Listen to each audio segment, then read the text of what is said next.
the trail here, and I am at Lake Fort Smith in Arkansas, and I'm at the beginning of the Ozark Highlands Trail, and I'm about to drive across and cache food and then hike back over here. So I thought, since I've talked about the cache system for the last 5 years, I would actually make a video and show you exactly where I'm caching and how I do it. So with my buddy Steve again from Arizona Trail, we're about to take off, and we're going to drop 3 caches across this thing. And if all works out, we'll be back over here in about 10-11 days. So let's get out of here and head over to cache spot number 1, which will be over near Hare Mountain. We'll see you over there. Well, hey guys, we're over here near Hare Mountain, and we're on the side of the road, and this is not where we were originally going to cache, but right back up the road here, we had to cut off on a dirt road, and we got not even a quarter mile down, and it's pretty snowed in. So we turned around, and we're just going to make an alternate. The trail crosses right here. So we're going to look around here for a good spot, and we'll show it to you when we find it. All right, you can see the road down there. You can see my car, and we're just right up here behind this giant boulder, big tree root, and right under those leaves we've got a bear bin and Steve's little ammo cache. So that's cache 1, and our next stop is going to be Ozone Campground, and we shouldn't have any issues over there. It's paved all the way there. So anyway, cache 1, and we'll see you over at Ozone. I'm going to show you one last look here from the road. The trail's over there, so as soon as we get to the road here, we'll just cross, and right there, the big boulder and everything. Real easy landmark, so should be no problem. We lucked out on that one. Hey guys, I just made it over to Fly Gap Road, and this is the little road that I could not get up last week when we were caching because it was just covered in snow and ice. And this is where we were going to cache, was right in here somewhere. So had we been able to make it, I'd be at the cache right now, but we were not able to get up this road, although you can see this would have been a great spot to do it. We weren't sure what was back here, so kind of wanted to check it out when I walked through, and I'm glad I caught it. But we drove about a couple hundred yards from the Fly Gap Road entrance down there, and there was another little, that Cherry, I don't think it's Cherry Hills, but Cherry something trailhead, and we cached near there. And it's about 200 or 300 feet on the road and about 3 or 4 miles on the trail, so I should have about 3 or 4 miles to go, and I'll see you over there. I'm gonna look up and find out the name of this darn place. Right, man, we made it over here to Camp Ozone, over the Ozone Campground, and some of those back roads getting over here are a little sketchy with all the snow right now. So we actually pushed this hike back. We were gonna leave on the 14th, then the 18th, and then we decided to come up yesterday on the 20th. So probably couldn't have even gotten up here. I mean, you can see how snowy it is here, but we're gonna the bathrooms are unlocked too. While Steve's using the restroom, I'm just looking around, and last time I cached, the trailhead is actually across the road, and we may go over there and cache over there. We only have a small cache here closed because when we get here, we're gonna shuttle down into Clarksville for a Nero. So anyway, we're gonna look around, and I'll check in with you when we find our spot. Okay guys, I am working my way through this giant sticker field, and just trying to get my thing right over there on the other side of this log. I think if I can throw it over there, no one will see it pretty well back in here. So I'm gonna put this down for a second and navigate this last few feet, but I'm gonna try to put it right there on the other side of that log. So here we go. All right, well, I decided I'm just gonna leave it right here in front of the log. This is pretty hard to see back here. Steve is standing out there, or he was on the road, and so he says he can't see it. So I'm just gonna navigate my way back through this sticker field. Oh, there he is. I can't see him. So that's cache number 2 at Ozone. And we'll be over here Friday to pick that one up.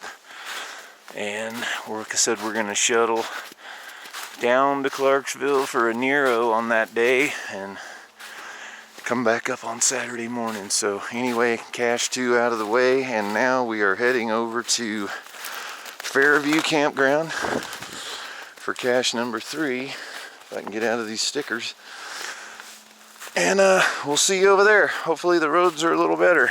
Well, I made it over here to Fairview Campground, and as you can see, the entrance is pretty sketchy getting up in here, so I'm gonna leave the car here up on this hill, and I am gonna walk down here where the trail crosses and just find the first place we can and drop this bad boy off.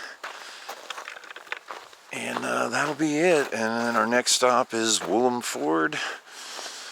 So we're gonna get over there, check out the river, and our plan is to ford it today and try to get that little 4-mile road walk out of the way and maybe get into the woods. If not, at least get across the river and down to where that old barn shed is. So anyway, we're gonna find a spot over here, and I'll show you what we come up with. I didn't want to drive down here, so all right, let's check it out. All right, man, we're just gonna leave our stuff right here behind this big briar patch and pine cone, I don't know, mess of branches. So anyway, the trail's just right over here. You can still see my car up there. We're just gonna leave it pretty close to the trail. We don't think there's gonna be many people out here. We're gonna be over here in 2.5 days, and I don't think anybody'd mess with it. Even if they saw it, they'd know what it was, and people are in general really cool, so I think we'll be okay. Let me get back out here on the trail. I'll show it to you. Oh yeah, it's gonna be fine. You can't even see it back there. All right, as long as we can remember where it is. It'll be pretty easy with this fallen tree and everything right here. And I mean, we're literally just right here by the parking lot, so yeah, that's gonna be easy to find. So anyway, that's cache number 3.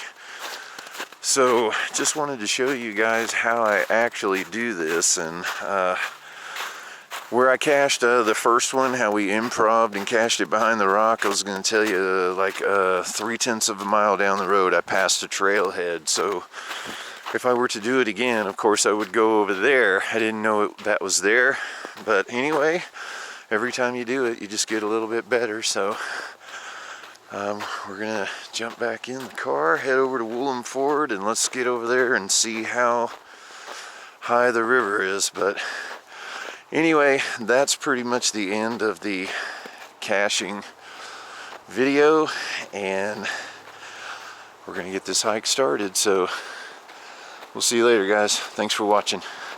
All right, well, we made it over to Woolham Ford, Buffalo River, and here's what we're looking at right here. So appreciate you guys checking this out. I hope this helps you if you're gonna do this trail on how I actually cache it and where. And so with that, we're gonna get change shoes and get across this thing, and so hope you'll watch the video, and you guys take care. We'll see you later. Wait, this isn't the trail. Guys, we're over here where we dropped our first cache, kind of up there right behind that giant boulder and tree. I just ran up there and got it. I didn't take the camera because it's raining, but we got cache number 1, and we're on our way to get the second one, so we'll see you over there. I just wanted to take you out here. We're here to pick up cache number 2. So let's get out here. This is a different, dropped it in a different place. I'm not sure if I filmed this when we left. Oh, I forgot about the Coke. And we were actually going to camp here, but it is so cold and wet. It's been raining since we got off the trail, and we're thinking about maybe just heading down to Clarksville and splitting a room for the night, and then picking up tomorrow at Fairview, and then getting my car over at Woolham. So we're going to sit up here under this pavilion and make a plan while we have a signal and see what's up. But that's the cache there, right behind the log, right behind the pavilion. Couldn't even see it. So easy cache, easy pickup. I definitely recommend Ozone and Fairview for your drops. And I would recommend where we had our first drop, I would just go about a quarter-mile more up that road and you'll be at a Cherry Bend trailhead, and you can just turn off a road, a paved road, right in to a parking lot and cache there, and that will be a great cache here in Fairview. And that would do it. Alright guys, it is the next day. We spent the night in Clarksville because Ozone was 20 degrees and freezing rain, so it's a beautiful day today, and we're back here in at Fairview. And here's a little mark I made about a week ago so I could remember where to get off the trail. And our stuff should be back here somewhere. I'm thinking I can see it already. You can see the green bucket through there. So this is going to be our final pickup here. And then all we have to do is get over to Woolham and get the other stuff. Man, it feels so light. So grab this and I'll show you. Just kind of stashed it right there behind that big sticker bush thing. And here we go. Kind of got a little pathway through this thorn thing. Right through here and right back out. It's like Steve's down there checking out the ledger. And yeah, right back out to the trail. So let me show you real quick. I used my same green 5-gallon buckets, which for this was kind of overkill because I really didn't cache that much. And Steve used these little ammo boxes that he said he got at the farm and tractor store, which is actually, I think, a better system than the buckets because it's smaller, harder to see. It just seems easier to manage. I didn't need all that room. I hardly have anything in there, so it was way overkill. But anyway, that's it for cache 3 at the old Fairview campground. So we're gonna get on out of here and head over to Woolham. Hey guys, we're back here at the Buffalo River, and this is where we crossed at the beginning of our hike. And we wore some water shoes on our first day since it was freezing, and when we got on the other side we took them off and left them over there. So now that we're done with the hike, the river looks a little higher, but I'm gonna make an attempt to go over there and get them, so wish me luck.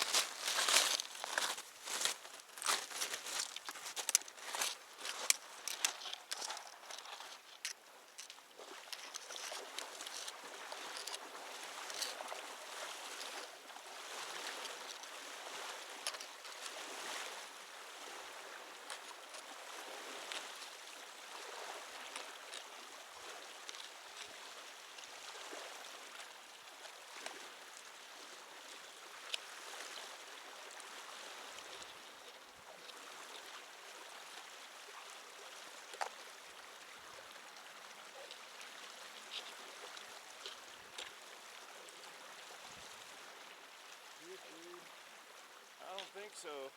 You don't think so? It's moving fast, and I'm already up to my waist.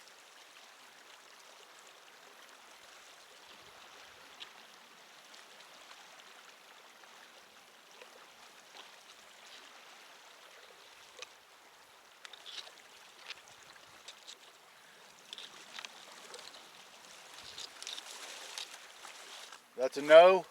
No.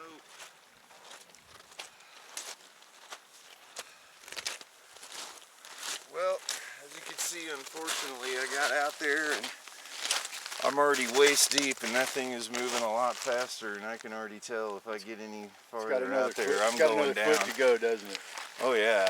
I mean, I was barely out there, and I'm already deeper than we were. Yeah. So I've got to get out to the middle, and it's moving. You can feel it pushing you. You're out here with it. It'd have to be. Yeah. It's going to be. I mean, the only way I'm going to get over there is swim. That's the only chance, because it's going to knock me off my feet out there. I mean, I could feel it right there going, shit, it's strong under there. Oh well.